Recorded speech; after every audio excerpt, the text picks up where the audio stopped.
সংগ্রহ করার পরই নাসা ফ্যাশনে চলে আসছি আমরা।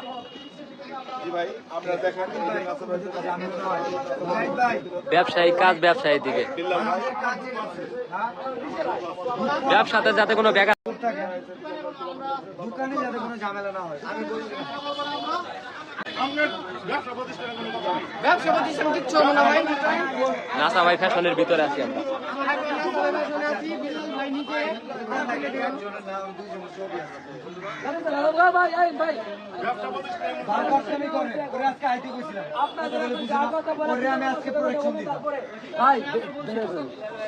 আইলে সবার সাথে কথা বলতো যে বিল্লাল ভাই নাসা একসাথে কাঙ্গু দিয়ে রাখো, কথা বললে বুঝে না। যাই হোক, তোমার দোকানে কিছু হবে না। বিলাল ভাই টোটালি বলে দিয়ে গেছে দোকানে কোনো সমস্যা হবে না, দোকানে কিছুই হবে না। নাসা ভাই দোকান যেরকম আছে ওইরকমই থাকবে। বিলাল ভাই খুলে দিয়ে গেল যাতে ভালোবাসার মানুষেরা যাতে কোনো গন্ডগোল না করে তার জন্য। আচ্ছা আচ্ছা, আপনি কথা বলেন না।